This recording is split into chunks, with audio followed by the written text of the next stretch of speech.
Peace and blessings, family. Peace and blessings. Y'all come on in, come on in. Make sure my volume right. Come on in, come on in. So tonight we're keeping it moving with our Mindful Moments Challenge, and we're going to continue to talk about stress management when it comes down to controlling your blood pressure. So come on in, come on in. Let's talk about it. Let's talk about it. I have my notes in front of me, and we're going to basically pick up where we left off at and continue to tie these things together, because again, stress is one of these key lifestyle factors that has a direct impact on your overall health, specifically with your blood pressure as well. So last time we met up, which was, I want to say Monday. Yeah, no, Tuesday. One of those days. The last time we met up, we were talking about stress management. We were tying all these things together. That was Tuesday, actually. Yeah. So the last time we met up, we were talking about stress management. We're tying all these things together. And now we're going to start talking about the specific techniques.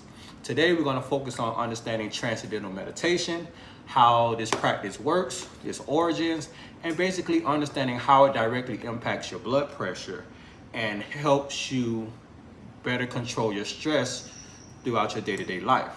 So we're going to talk about this specific practice, and my cat is somewhere running around with his bell jingling. Matter of fact, let me close him in my room real quick because I don't want his bell going on. So yeah, we're going to be talking about stress. We're going to be talking about transcendental meditation, how it connects to your blood pressure issues, and how you can apply this as a strategy or tactics to help combat the excessive amount of stress that you may be dealing with that's fueling the blood pressure problem.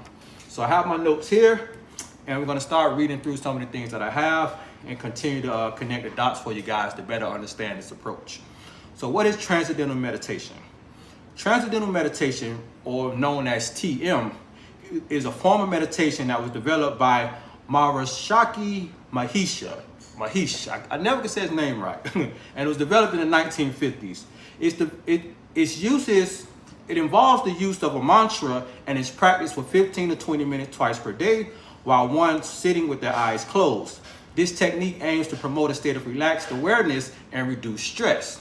So we're going to talk about how this practice is done, and we're going to get into the flow of understanding what it does and connect the dots between how it impacts blood pressure.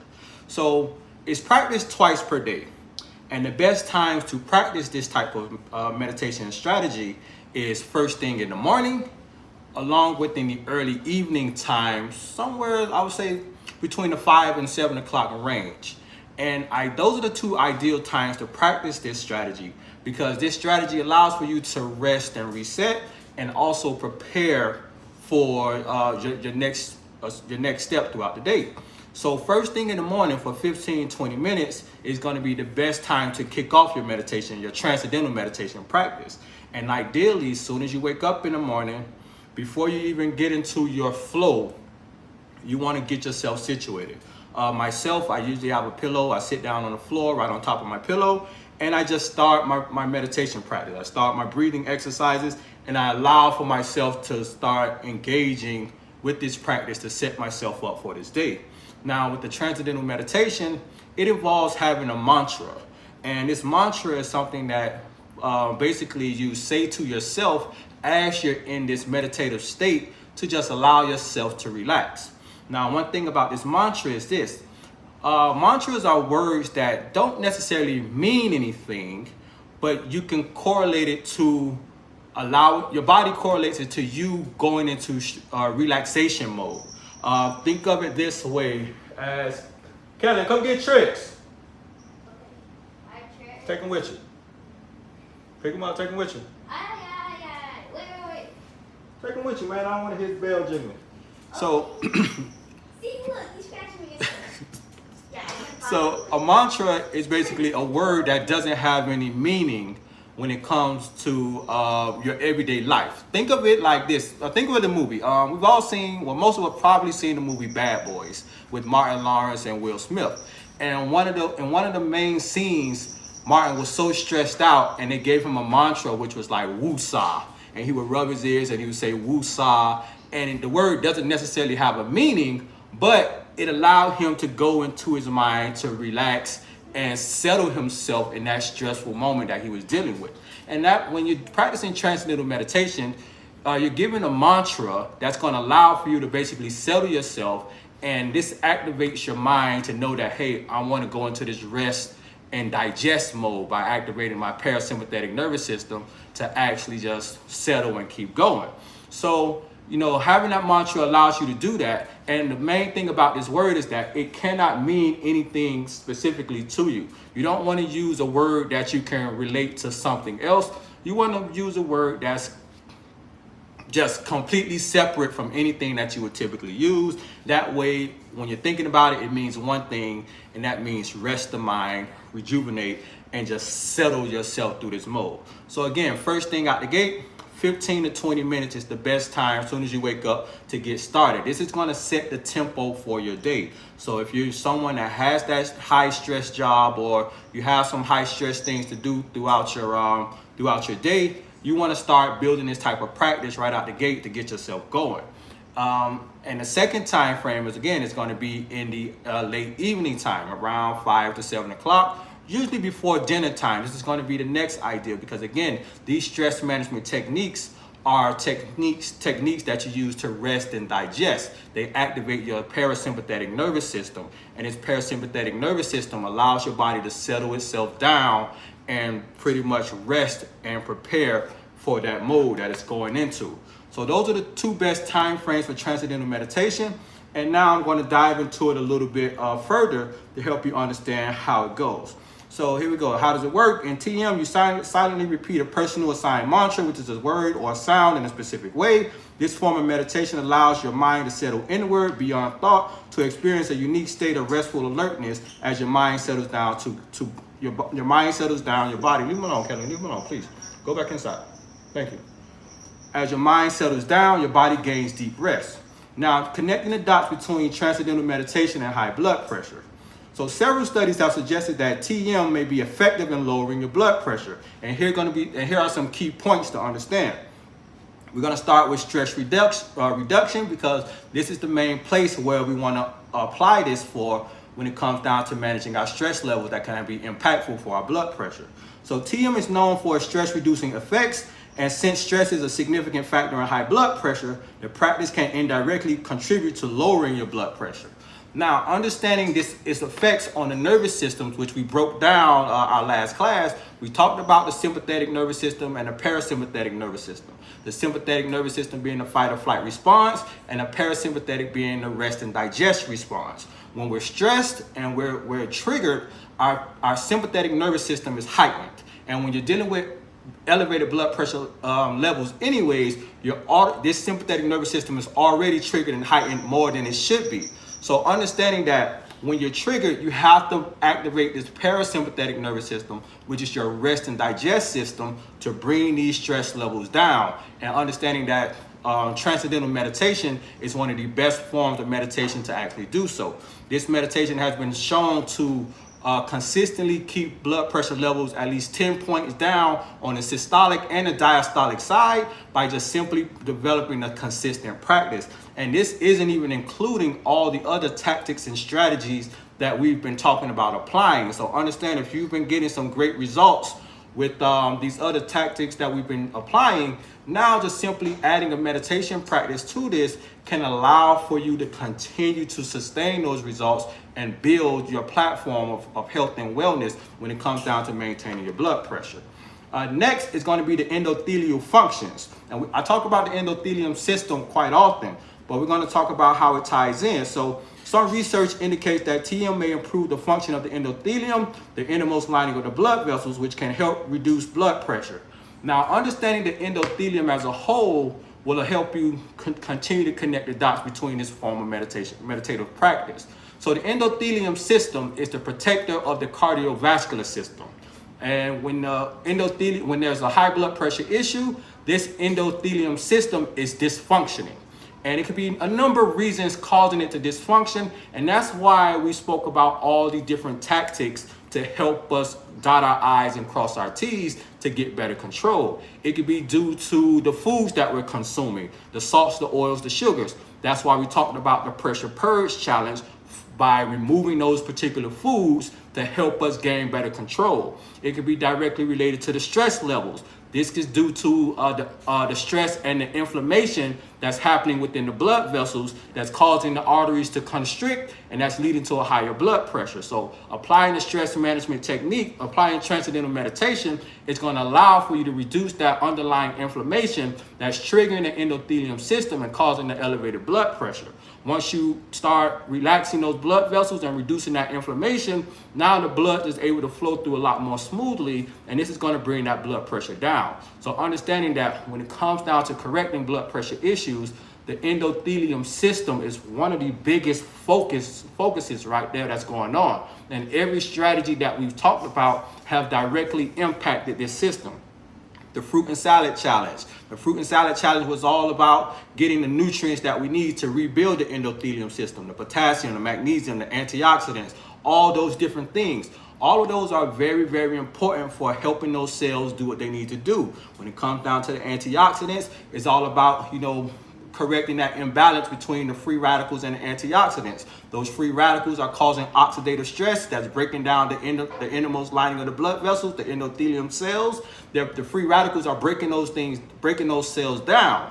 But when you eat foods that are high in antioxidants, now those antioxidants are going to eliminate those free radicals, and now those cells can now rejuvenate themselves and rebuild, start producing the nitric oxide that they need so the blood vessels can properly dilate and the blood can flow through smoothly. So it's a number of things that need to come together, and that's why I talk about high blood pressure being a team effort, because there's different areas in your lifestyle that you have to activate in order to understand exactly what the problem is. Some people can jump right out the gate and start changing their diet and see and get really good results. For others, it needs to be more of a strategy, because it can be many different areas contributing to the problem. And the better you understand that, the better you're going to be able to, not get discouraged and keep turning over every stone to understand exactly what's happening as you continue to move forward. Next up is going to be the hormonal balance. So transcendental meditation may also help balance the hormone levels, which can contribute to lowering blood pressure. Now, this is one of the biggest factors as well, because when it comes down to stress, there's many different hormones that are being released. You got the cortisol, you got the adrenaline, you got the angiotensin, you got everything that's happening. And I got a list of things that are going on here, and I'm going to read through a few of them. That way, hopefully it connects the dot between some individuals and the things that they're things that they're experiencing. That way we can just continue to understand how important these different strategies are. Number one, angiotensin 2. The role of this hormone is to constrict the blood vessels and stimulate the release of aldosterone. And what it does to blood pressure, when these things are stimulated, the blood pressure is going up.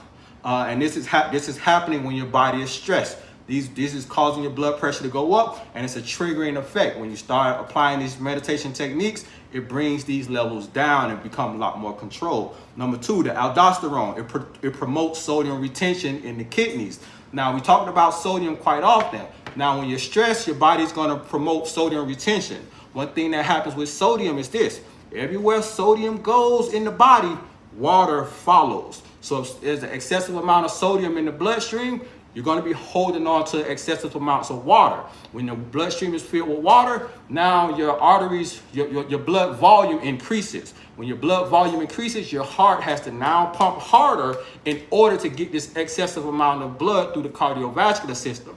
And this taxes your blood vessels, it taxes your kidneys, and it taxes your body as a whole, because now the kidney's job is to filter out this sodium and excrete it through the urine, but it's so much of it that it can't handle it. And now you start to see different markers in your blood work start to increase. The potassium starts to increase. All these different things start to go up because the kidneys are not able to properly eliminate the way that they need to. So understanding that when you start managing your stress, this is going to start to bring more control and allow your body to manage these things a whole lot better. And it's going to ultimately reflect in your overall health and your blood pressure. So applying these strategies, it connects and hits these different dots. Number three is going to be adrenaline. Released by the adrenal glands and the nerve endings, these hormones prepare the body for fight and flight. One thing that most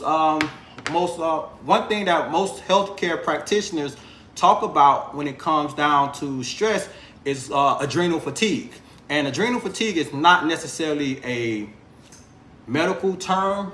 Reason being, most naturopaths and things like that use that term, but doctors don't necessarily use it, although they understand it. But basically what it is your body, you're so stressed out from your day-to-day job, your life at home, and everything that's going around you, that your adrenals are just, boom, they're working every day. Instead of just doing what they need to do, they at it all day long because that elevated stress level is triggering them. And ultimately, your adrenals are just going to get fatigued. They're going to get burnt out, and you're going to start getting a lot of symptoms that comes with that. The exhaustion, the brain fog, the fatigue, all those things are just going to start happening.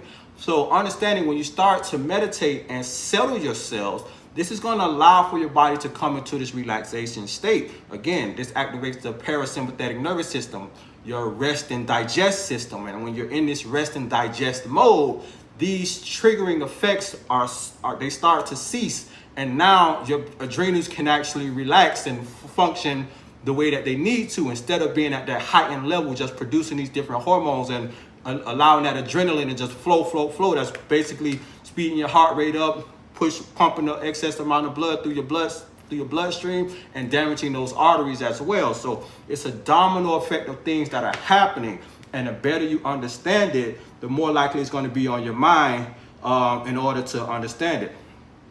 The next one is antidiuretic hormone. It promotes water retention in the kidneys, and this increases the blood pressure as well. We just talked about the sodium as well, the sodium factor. All these things tie right back in together as well. Number 5, cortisol is released by the adrenal glands. It has multiple functions, including metabolism regulation. It can increase when levels are high, so this causes your blood pressure to continue to jump up. Next one is insulin. Insulin regulates the blood sugar levels, and it can increase when insulin resistance is present. So when when your blood pressure is up, all these triggers are happening. And one thing about insulin is this. I think I've mentioned this a couple times before, but insulin is a storage hormone, meaning that whenever it's present in the body, it's in storage mode, and that's basically just creating fat all around the body. Insulin is just taking everything that's in that in the bloodstream, and it's storing it and packing it away. And before you know it, this is how, when you have these spikes in insulin and you're constantly eating throughout the day and you're doing these different things and you're constantly stressed, I'm gonna tie this all back in. Insulin is basically storing. So think of it this way. One thing that happens quite often to a lot of individuals that are stressed, we tend to eat, and we find comfort in just eating something quick, some type of junk food, some sweets, some savory, some breads, pasta, things that we know that we probably shouldn't have. And when we're triggered when our stress levels is triggered, we kind of reach for comfort foods because we need to be comforted in these types of moments. Now, what happens is we reach for these comfort foods. Our body is already stressed. Now we see a spike in blood sugars. The insulin has to catch up to put those sugars away. And now with that spike, our body goes into fat storage mode. Now the insulin is storing fat and storing these nutrients in different areas. And this is a domino effect of things that are constantly occurring.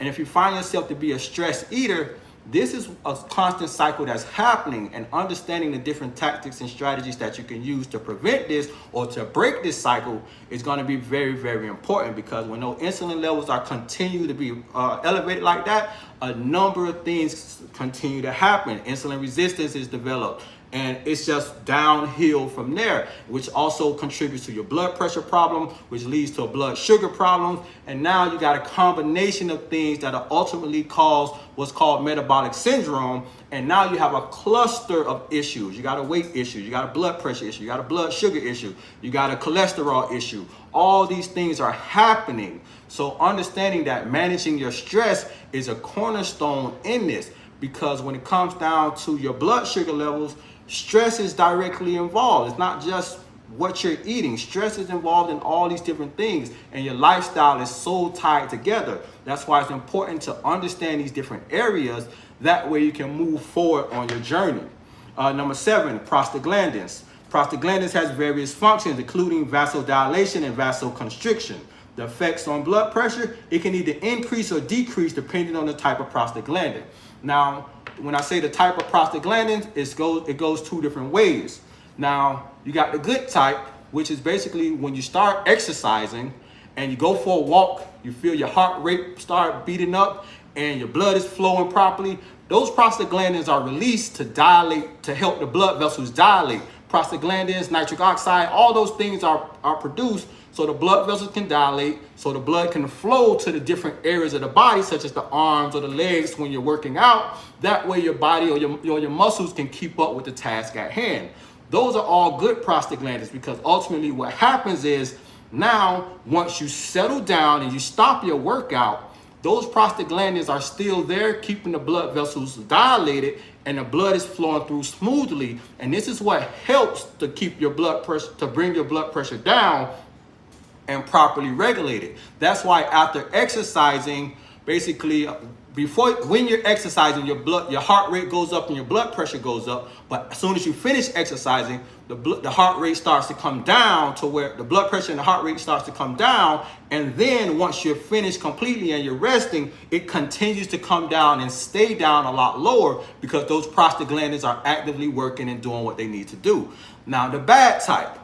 Now, when you're stressed and you're in these situations where you're constantly triggered, those prostaglandins are now constricting the blood vessels. They're causing the blood vessels to constrict. They're narrowing the arteries. And what happens now is the heart has to pump harder just to get the blood through those narrow arteries. And now heart pumping harder, the heart rate increases, the pressure within the artery walls goes up, and now you have an elevated blood pressure. And when you're triggered by stress, this is happening like a merry-go-round, day in, day out. And this is causing microscopic tears and damage to the blood vessels. It's pounding on the kidneys. The heart is getting overworked. It's a domino effect of things that are happening. So understanding that just because you're stressed, just because you're stressed, it's not just that moment. It's like you have to understand the long-term effects of that chronic stress that's happening. Because, being stressed short-term or in this particular moment, it happens. But when it's constantly and it's consistently happening, that's when your body is going to have to pay for that wear and tear. You got to pay the taxes on that someday, sooner or later. That's why it's important to understand it now and control it now. Because understanding and controlling it now, it can prevent you from allowing your blood pressure to turn into them degenerative type diseases, which are the kidney disease, the heart disease, having a stroke, all those different things. You want to avoid that. And managing your stress is going to be one of the best strategies to do. Because again, your whole lifestyle is involved in this. But the stress that you're dealing with, it needs to be managed as well. Where we at? I'm gonna go down to the last one. We're gonna go right into the thyroid hormone, which is the role of it is to regulate metabolism, and this can increase when your levels are high.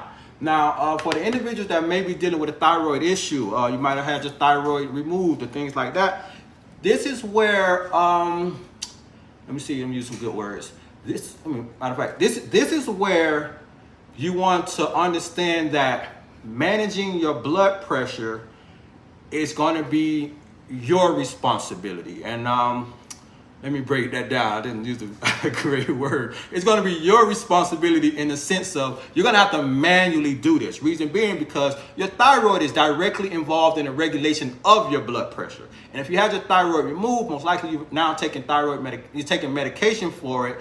Now, that medication, you're probably taking 1 or 2 just to help regulate your blood pressure and different other hormonal aspects that are going on. So understanding now that since the thyroid has been removed, it's up to you to manually do the things that need to take place in this process. So one of those things is going to be managing your stress, because when you're triggered, now your thyroid is supposed to produce different hormones for different particular reasons, but now it's not happening properly. So now you have to manage your stress manually in order to control this. And then also you have to connect the dots between the other areas of your lifestyle, because when it comes down to the thyroid, it's directly related to your digestion, your metabolism, and those different things. So if you're dealing with a thyroid issue, you may have trouble losing weight through this process. Let's say if you did go through, you did start making these dietary and lifestyle changes, you start exercising more, and you're doing a lot more of these things, and you're not necessarily seeing the the scale move down. This is because your thyroid plays a direct role in this, and you having thyroid problems, this is affecting that metabolism and these different hormones that need to take place in order to create certain type of, to help move you in a certain direction. Now, the main thing is this: moving forward, don't look at certain aspects of your lifestyle in the sense of, don't look at the scale, don't look at your BMI, don't look at those physical markers. You have to look into yourself and understand how you're feeling, because those things are going to take a little bit longer to move in the right direction, but you should start looking at how you're feeling moving forward. Start looking at your energy level. Start looking at your actual blood pressure reading, your cognitive abilities, those things that start improving that you can start measuring, because with that thyroid issue, usually the metabolism and the weight issue that you may be dealing with takes a little bit longer to move forward. So understanding that your lifestyle is going to be one of the main ways that you regulate your blood pressure. So manually controlling it is going to be an important aspect. Next up is going to be the long-term effects of transcendental meditation. Studies have shown that the blood pressure lowering effects of transcendental meditation can be sustained over a long period of time, making it a viable option for long-term blood pressure management. While transcendental meditation appears promising, it should not replace medication or other treatments for high blood pressure unless advised by a healthcare provider. So understand this: when you're applying this transcendental meditation practice, you're going to see the results. And understand at the end of the day, your goal is to get off of the pharmaceutical medications. But you have to understand as well that your doctor is the one that prescribed you the medications, and they prescribed it to you for a particular reason. They saw something in your blood work, they saw X, Y, and Z, and they put together this medical package to help take care of you. Now, when you're on this journey of making these lifestyle changes, understanding that communicating with your doctor about your tactics and strategies that you're applying is very important, because your goal is to get off of them. And I always recommend that all my clients, they basically schedule a doctor's appointment at a particular time out from the time that they're starting. That way they can document their journey, communicate with their primary care provider, and also have a paper trail of what they're doing. That way they can connect the dots between the lifestyle changes that they're making, and basically communicate properly with their primary care physician about getting off the medications. You should never just stop taking your pills. As simple as that. No matter what type of results that you're getting, always let your doctor pull these things off. And if you're properly communicating, you're properly documenting your journey, and going through this process, you will be able to go ahead and move through this process nice and smoothly. Because ultimately what happens is, if you're doing the work and you're improving your health and you're correcting your blood pressure, now you ultimately run the risk of being over medicated, because taking too much medication leads to hypotension, which means basically a blood pressure that's too low. And this is just as dangerous as having a blood pressure that's too high. So that basic line of communicating with your doctor is going to be very, very important when it comes to getting off the medication. And when you apply this transcendental meditation strategy, this isn't just for blood pressure. This is for your overall life, your overall health, just becoming a more relaxed individual and being in a better position to control the stressors of the world, because God knows they come from everywhere, whether it's a phone call, your light bill, your phone bill, your children, your spouse, it comes from all over. So you have to be ready to take those things on, and transcendental meditation is going to allow y'all to actually just dive in through this process and have better control. Now, I'm going to go through how to practice and how to get started with transcendental meditation. That way you can understand what this process looks like and know how to connect the dots between just getting started. Because there's multiple different pathways, and I'm going to go over the best ones that are there. Okay, so next, how to practice transcendental meditation. Number one, which is the easiest way, it's going to be find a certified instructor. And that's going to be the best way to get started. It's the easiest way to get started. And the reason I say it's the easiest, because they can actually coach you through the process. That way you can avoid the pitfalls and the learning curves and have a direct strategy to help you better understand what you're doing.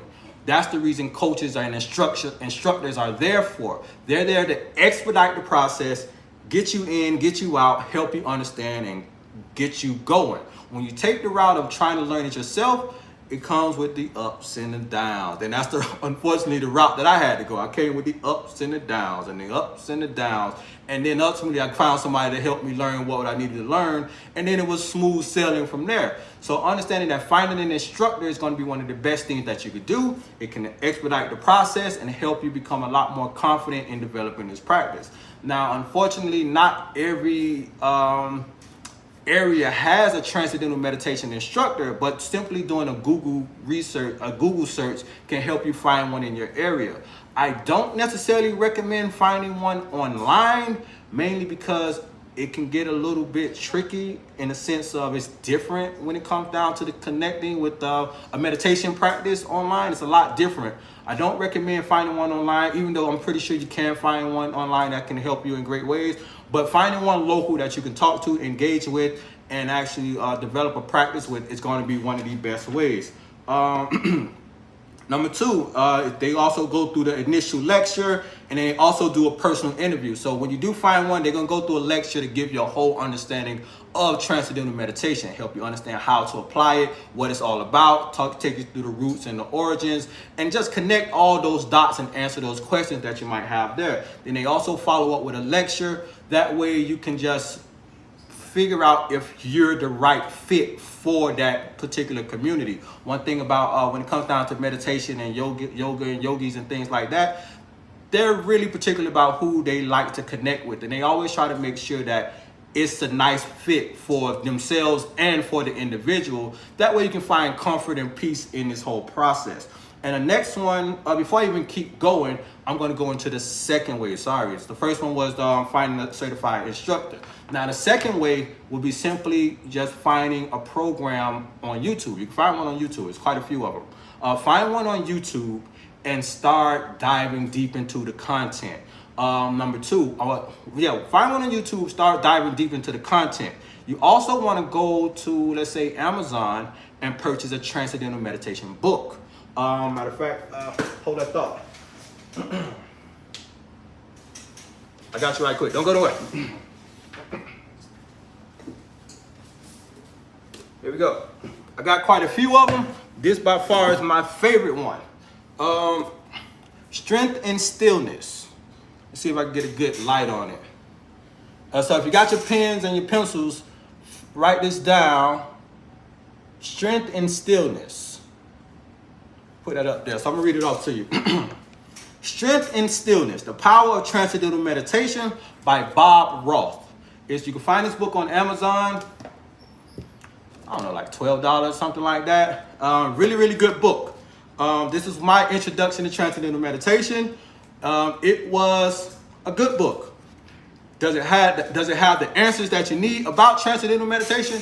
No, it doesn't have the answers. What it's going to tell you is all the benefits and what it can do for you, and also send you to finding an instructor. But what happens is when you have this book, it will connect a lot of dots about your Transcendental Meditation practice, your blood pressure issues, and some of the mental things that you have going on revolving around your stress. So Strength and Stillness, The Power of Transcendental Meditation by Bob Roth. This is a very good Transcendental Meditation book to read. I read it, I want to say at least twice. I read it almost twice. And this one, it really was understanding. And I ended up purchasing two or three more Transcendental Meditation books to try to avoid finding an actual instructor. And I was able to accumulate a lot of information from these different books to put together a solid practice for myself. And ultimately, I got lucky and found myself an instructor, and it really tied everything together. So Strength and Stillness is another great book that's going to allow you to continue to understand this practice and just develop that meditation practice and become solid in it. So find a great YouTube channel talking about Transcendental Meditation. Find somebody you resonate with that's deep into this whole practice. Someone that you can connect with in the sense of you like hearing them talk and they seem like they connecting the dots to it. Get you the book, follow along, do your own research as well. Pick up some of the pieces and start putting it together. And that's the way you can put together this type of practice on your own, and it'll allow you to be more consistent because you're still learning through this whole process. So for those of us that can't afford an actual trainer or an instructor, going the route of getting a book for yourself and doing that process is definitely very beneficial. Next up is going to be the mantra. So when it comes down to the mantra, again, it's all about connecting the dots and having a word that doesn't necessarily mean anything or have a connection to anything, and using it for yourself for that singular meaning of helping you to go into this rest and digest state and activating your parasympathetic nervous system. So that's something that's very, very important. Next up, blah, blah, blah, blah, blah. Next, developing a daily practice.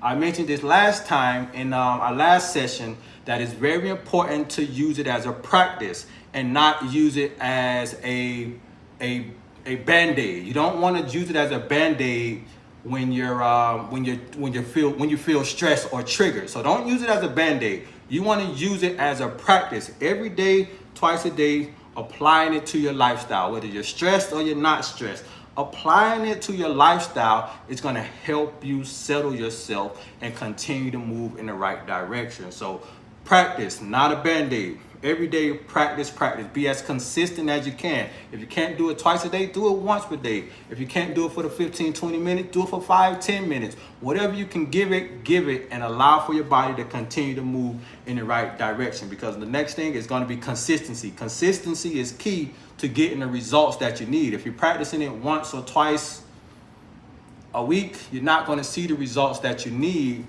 when it comes down to controlling your blood pressure. So practicing it consistently is going to allow you to move into the right direction and make sure that you get those results that you need.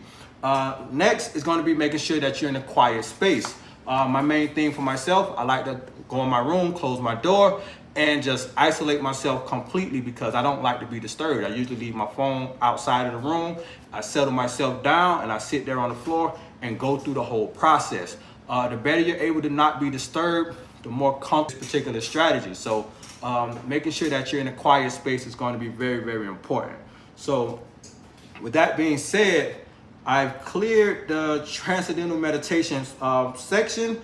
Next up tomorrow at 7 o'clock, we're going to be here again going through our next step, which we're going to go deeper into diaphragmatic breathing. We're going to go deep into diaphragmatic breathing, better understanding this process, connecting the dots, understanding the strategy, and how you can apply it to yourself to continue moving forward. So with that being said, I'll see you guys tomorrow, okay? Thank you guys for tuning in. Don't forget to like the video and subscribe. That way you can get get the notifications whenever I do go live here.